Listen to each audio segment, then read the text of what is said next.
So there I was, just enjoying a morning Monster Energy drink, thinking my day was going to be great when I saw this on the news. The new film, The King's Man, director of photography Ben Davis decided on using BMD's Pocket Cinema camera 6K and Micro Studio camera 4K for its quick action sequences. Just a couple of months ago, I had a bit of fun. This is a controversial video, a clickbait, cheerio. And ranked every Blackmagic design camera and put the Blackmagic Micro Studio 4K number 12. I ranked a camera used in a brand new Hollywood film for key action sequences number 12. Immediately my phone blew up from angry trolls from Discord, Reddit, Facebook, and texts from my family. I should have known better than making a ranking video. I immediately began researching this camera in hopes to figure out what Blackmagic was really up to here. But on their newly updated Blackmagic website, the Micro Studio camera was no longer listed there.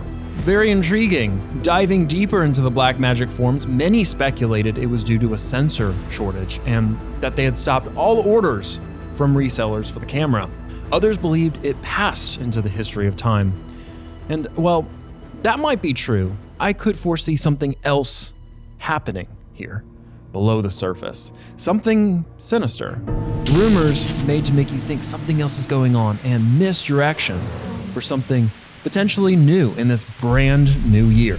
And with nothing to be found and no frame Voyager spy yet inside the closed doors of Blackmagic's headquarters in Australia to give us information, behold, the SPECTER of the past. This old Canon kit lens that I got with my first real camera. This relic of the past will help us in our journey to the future, to see what might become of the Blackmagic's Micro Cinema camera line. A quick disclaimer here that this is an old lens and the things we see on it might not come to pass. Don't be mad at me it's a kit lens. But first, to go to the future, we must first go to the past.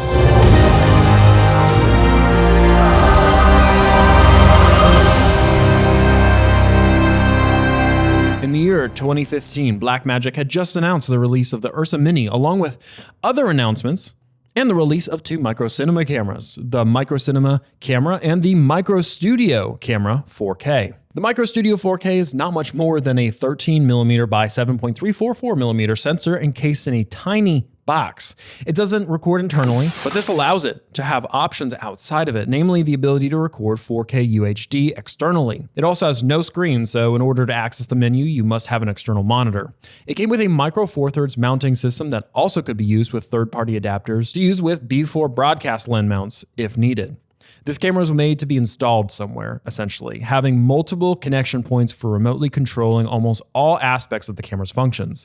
To many, this was a camera built for live streams or live production work with a need for tiny cameras that produce great picture quality. So it's quite fascinating that a 7-year-old specialty camera would be featured and touted as being used in key action sequences in a brand new movie. Am I right? Well, let's quickly address this wrong way of thinking. With a new camera every week nowadays, it feels like a lot of people feel like we have to keep jumping at the newest and latest cameras, and that the camera we bought over 2 or 3 years ago isn't good anymore.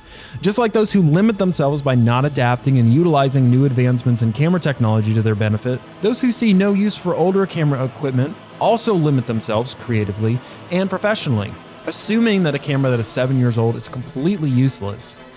It's a bit of an overreaction, and one you really need to look inside yourself and think, is it a bit of consumerism? And this brings us to our present day question.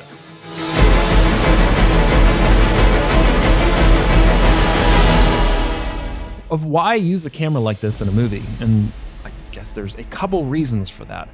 Number one will be the form factor. A camera this size can be controlled remotely if needed, but also can deliver excellent raw video and is very useful in action movies. In The King's Man, they had the Micro Studio camera mounted on a Ronin S gimbal with a Blackmagic Video Assist 4K external monitor and an REWC-U4 wireless lens control for focus pulling. Mathew Vaughn, the director of this movie, is said to push the limits of creative ideas for action sequences and come up with crazy stunts and scenes to pull off in the movies. Having a camera like this almost allows a DP to help service that creative drive of a director like Mathew Vaughn that you might not want to with an ARRI or a RED camera, especially considering its price at only $1,200, which is our second reason. The price. Having an inexpensive quality camera opens up a world of possibilities for creators of all kinds, and not just in movies like this, Blackmagic has always been one to stir up the market, and with this camera, it is an intriguing option over something like a GoPro. But is there a future for this camera? Or have we seen the last of it? Let's take another peek, but this time, let's look to the future.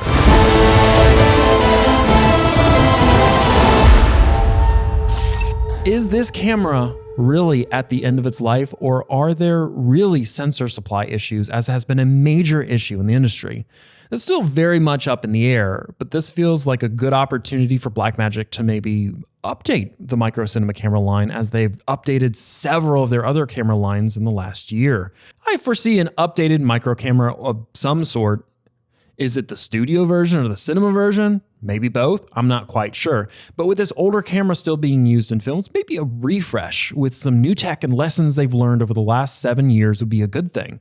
As much as I'd love to see a new Ursa camera or pocket camera this year, I would be more excited to see the Micro Cinema camera line get a new release. And if they don't update it, I hope it comes back to being able to buy, because at this point, I feel like I've been proved wrong about my ranking list on that, and I want to buy one out and test it and show it off on this channel. But that's my bold prediction for 2022, that there's going to be a new Micro Cinema camera released by Blackmagic. Let me know what you think about bold prediction. I'm pretty sure most of you would rather have a Pocket 4K Pro, but that's fine too. If you want to see our ranking video we talked about so much in this video, go here. And if you want to hear about a secret potential feature buried in Blackmagic cameras, check this video out over here.